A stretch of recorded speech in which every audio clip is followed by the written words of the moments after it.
Welcome back to the Rusty Pipes Fantasy Football League. I'm your host, Michael Moore, and here we have the Week 7 predictions.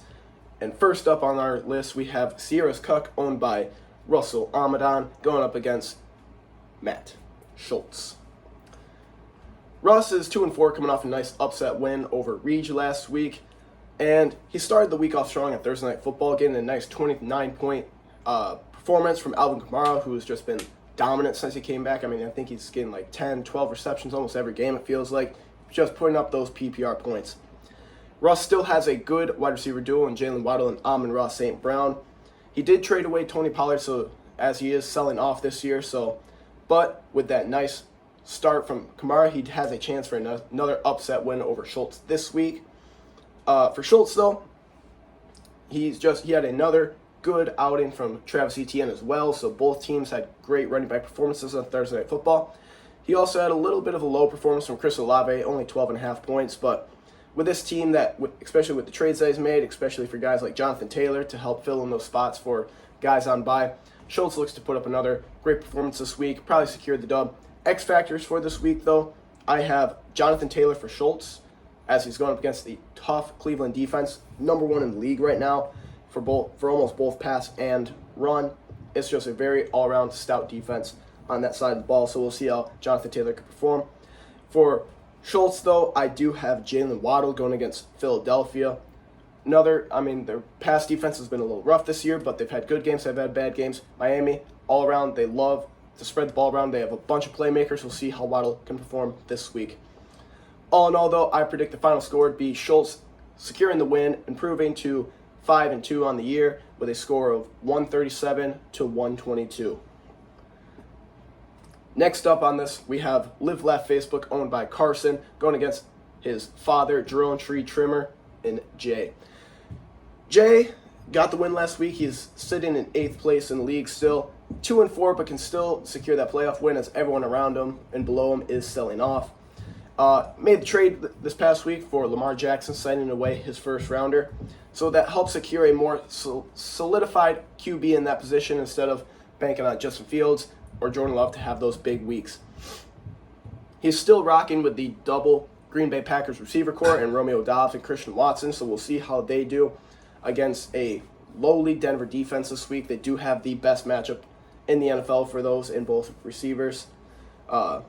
Then he's got Kelsey going against Chargers defense that's just been struggling all year. Carson, on the other hand, he's got Devontae Adams going against another bad defense in Chicago, but we'll see how much they try and feed him the ball, as he has reported his frustrations. He was quoted saying, "I'm not here to just hang out, he wants to win." Stephon Diggs is also going up against a bad New England defense. So all around, the receivers on both sides of the ball, or both teams, have great matchups this week. But I do give Carson a little bit of the edge. He has the more proven and dominant receivers over there. All in all, though, the X factors for this week, I have George Kittle going up against Minnesota. Minnesota's not that great of a defense, but, he's been known to have big games and then just be hidden the next one. He's had that 27-point against Dallas, but then he had like 1 point the next week. So for Carson, George Kittle is his X factor. For Drone Tree Trimmer, I do have Saquon Barkley going against Washington. Barkley's starting to get back into the lineup after coming off that injury, but Washington does have a fairly underrated defense, especially in the running game. We've seen them shut down both the Eagles and other teams like that, so we'll see how Barkley can do on his way back into the lineup. I do project Carson to win this week, although it's a little closer with a score of, no, Carson wins just because of those receivers having the great matchup. Carson wins this week with a score of 128-112. Next up, we have Josh going up against El Cabo, battle of top dogs. But this week, like I said in the power rankings, could determine how much of a fraud Cobb may be. As we talked about, Cobb has the lowest points against on the year right now, and he is at 5-1. But going into these next 3 weeks, he's going against Josh, Carson, and Reed. So we'll see just how good his team actually is instead of playing against these lower-tier teams. But back to the matchup. Josh had a 9.5-point performance from Evan Ingram on Thursday Night Football, so not terrible, but he was expecting more from his tight end. But then again, New Orleans does have a good defense for tight ends for some reason. They just tend to shut them down. So 9.5, nothing to complain about there. He's also still got those 3 dominant receivers in Cooper Kupp, Tyreek Hill, and A.J. Brown, all looking to secure some big weeks this week for Josh, especially in this tight matchup where his running backs aren't really projected as much as they normally would. James Cook is only 10 points, especially now they're starting to split work with Latavius Murray, and Alexander Mattison going against a very tough San Fran defense. Luckily, he's got Geno Smith going against Arizona, so that helps him out there. A little bit of a worse defense. Maybe Geno can have a bounce-back week. Cobb, on the other hand, has Jalen Hurts going against Miami. Miami can have a great defense, but they can also, Hurts may have that bounce-back game where he just goes off for like 2 rushing touchdowns and a bunch of yards. But on the other hand, he's got Eckler.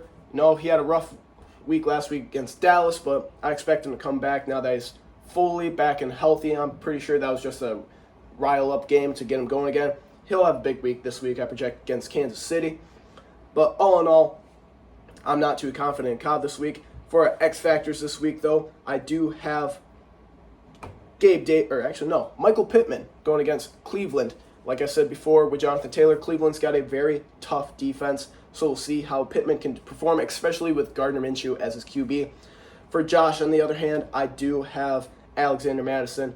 It's been up and down this whole year. He's getting the volume now to perform, but it's just a fact of, can he perform with that volume? Can he put up the yards, the touchdowns?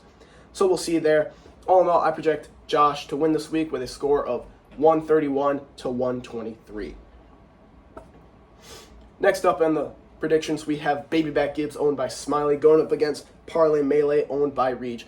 Another top dog battle right now. Gibbs, I had ranked 3rd in the power rankings last week. He is 4-2. He's lost 2 straight, but he's just got too good of a team to continue losing like that. And Reach, as we said earlier in the year, came in with a bunch of picks, was a high title favorite. Right now, it's also sitting at 4-2 and 6th, or I think 5th in the rankings, 6th in the standings. But both of them have very good teams, so this will be an interesting matchup. I say this is the matchup of the week as we go into it. Starting on Thursday Night Football, Reach had another down week from Calvin Ridley. It starts to beg the question of, when will he make improvements through maybe trades for another better, more consistent receiver? I hear Amari Cooper is up for offers. And Smiley just had his special teams, both his kicker and defense, go on Thursday Night Football. Put up total 14 points between them. But into the more important players, he does have Keenan Allen going against Kansas City. Allen still is just rocking as ever through the whole year. So I see him having another big game. McCaffrey, if he plays, he had that oblique injury last week against Cleveland. It's hard to keep McCaffrey down, especially if he is a little hurt or if he is dialed back in the production, volume. But even with a small volume, he can, or touches, he can put up big points through receiving and running. But for the X Factor for Smiley, I do have Darren Waller. It's been up and down for him this year. We'll see if he can perform against Washington. All he needs is just a couple targets and maybe a red zone touchdown, and boom, that's a big week for Waller, and that helps Smiley in this dogfight of a matchup. And for Reach, on the other hand, I do have... he's got an all-around solid lineup this week. He's got Brian Robinson going against Tampa. Bijan. B. Robinsons. There's too many of them in the league. And he's got Tyler Lockett going against Arizona. Most of his guys do have fairly good matchups this week, but the X factor for him, I do have Mark Andrews against Detroit defense.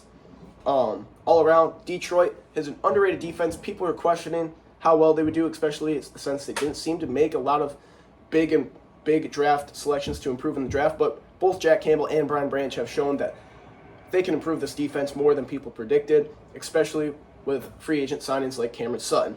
So Mark Andrews, we'll see if he can, get to that tight end 3-2, or maybe even win this week, but Detroit does have a very good defense. All around, I have a final score prediction with Smiley finally getting back into the win column this week, improving to 5-2, and with a score of 138 to 125. Next up in the predictions, we have Suck My Wake, owned by Chris Ritchie, going against Shizimler's List, owned by Mike Moore.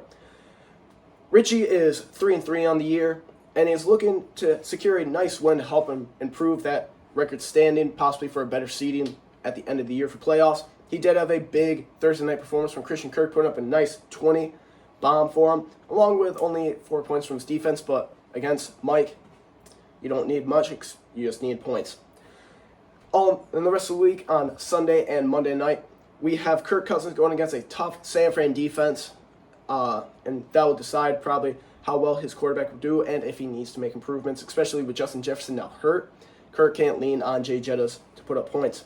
Running back-wise, he has 2 solid matchups, whereas Kenneth Walker going against Arizona, that could be a big game or it could be a low game depending on how much they want to pass, how much they want to run, and if Arizona's offense shows up to keep it a shootout.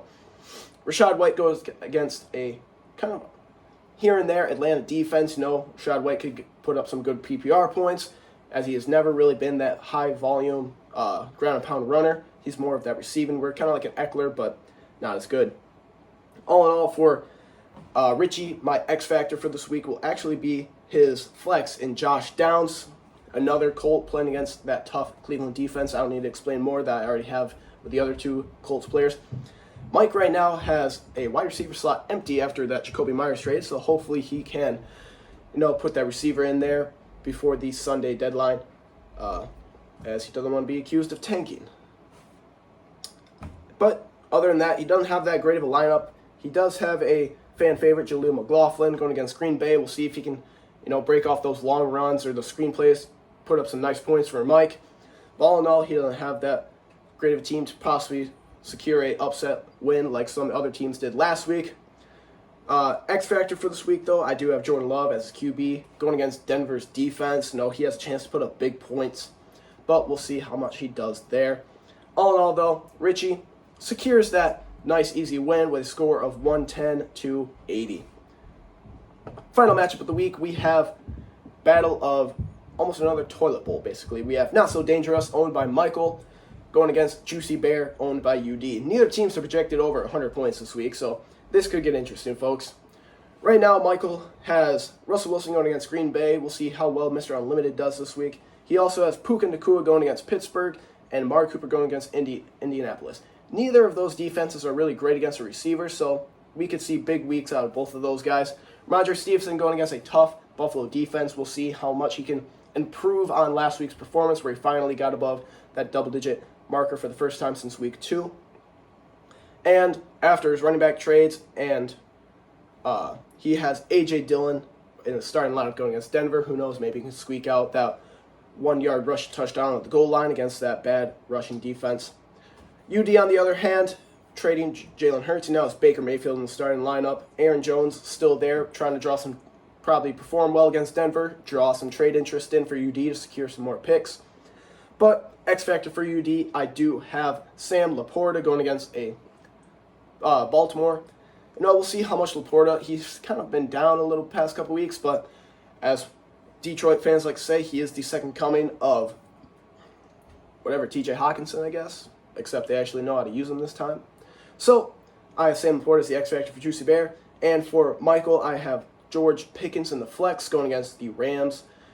Pickens still coming off the bye. We'll see how much he can improve on being that number 1 receiver, especially with Deontay Johnson out at the moment. But before he comes back, we'll see how much Pickens can perform. That'll be it for the week. Or all in all, though, I love how I keep saying that. I need to dial back how much I say all in all. Final score predictions, though, I have Michael Moore, Not So Dangerous, securing the win over Juicy Bear with a score of 95-82. Low scoring affair, toilet bowl. Juicy Bear remains winless and has ownership of the number 1 overall pick. That'll be it for the Week 7 predictions. I'm Michael Moore, and I'll be back later next week with our Week 8 power rankings. Thank you.